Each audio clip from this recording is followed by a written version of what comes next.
There are new developments in how some key states will collect and process ballots this year. Joining me now with more are CBS News campaign reporters Adam Brewster and Jack Turman. Welcome. So good to see you both. Jack, let me start with you. There has been a back and forth between Ohio Secretary of State Frank LaRose and a judge who ruled Tuesday that LaRose did not have the authority to limit the number of ballot drop boxes per county. What did the judge say about that restriction?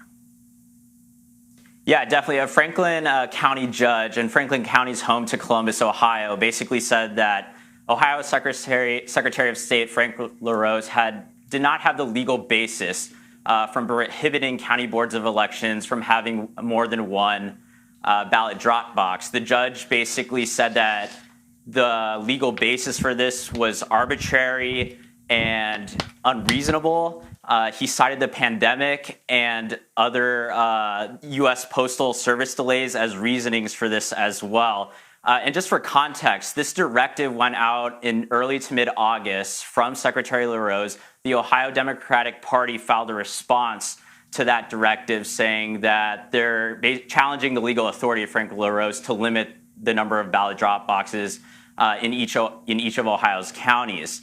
Now, the judge also wrote that there currently is no statute that says delivery must be to one drop box in each county. And the judge also wrote that there currently is no statute that says delivery to a drop box is improper to just one drop box, basically outside of that drop box that is controlled and at the main County Board of Elections. Now, the Ohio Democratic Party was very quick to respond after the decision yesterday, basically saying that this is a big victory for Ohioans and Ohio voters. All voting is local. They're a voting rights group. Their local Ohio chapter said that this decision basically affirms that Secretary LaRose has the authority to actually implement and install or allow counties, furthermore, to install more than one ballot drop box. Interesting. Well, Adam, Michigan's Senate on Tuesday passed a bill that would allow clerks to start processing absentee ballots one day before the general election. Now, what would that pre-processing look like, and how much could that actually help? Well, what it looks like, it's not actually counting any ballots, and it's really just allowing clerks to get a bit of a head start, doing things like opening the outer envelope that an absentee ballot comes in. These ballots would have to stay in Michigan. They're provided an inner envelope, a secrecy sleeve, they call it. Ballots would have to stay in that, couldn't be put in machines or anything like that. So it's really just some of the preliminary steps. Now, Michigan Governor Gretchen Whitmer and Michigan Secretary of State Jocelyn Benson, have both said this is a step in the right direction, but Secretary Benson has said it just doesn't go far enough to give clerks the relief they might need given the amount of absentee ballots the state is expecting. She called for several days of this rather than just a one-day head start.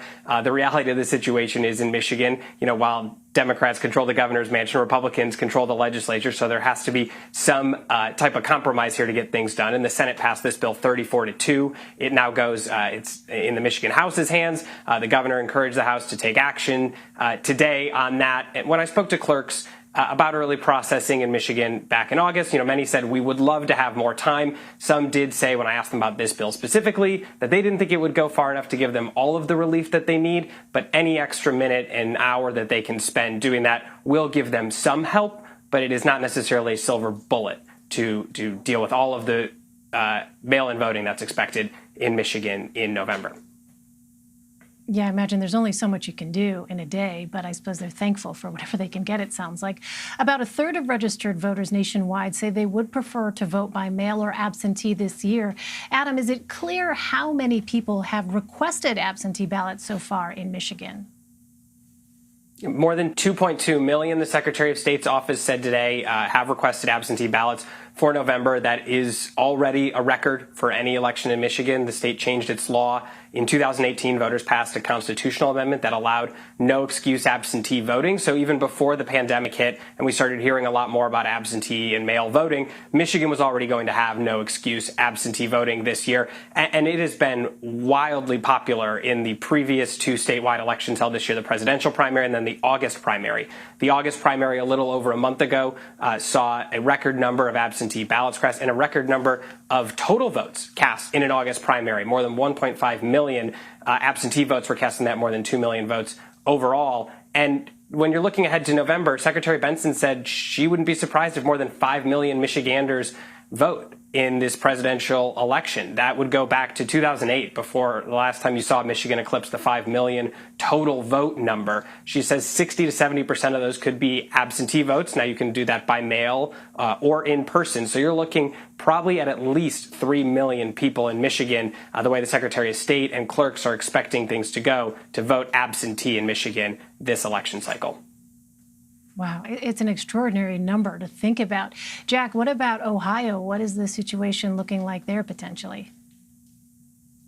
Yeah, definitely. There's also an extraordinary number in Ohio as well.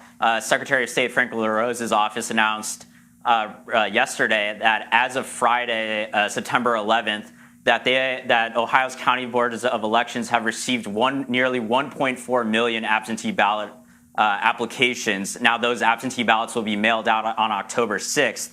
But just to give you some context, in 2016, at the same point, Frank LaRose's office said that there was only over 524,000 absentee ballot applications at the same time in 2016. And Secretary LaRose said in a statement yesterday when announcing these numbers that this just shows how much confidence Ohioans have in the electoral system, in the election system, and the Ohio's election infrastructure. So definitely extraordinary numbers in Ohio as well, just like Michigan.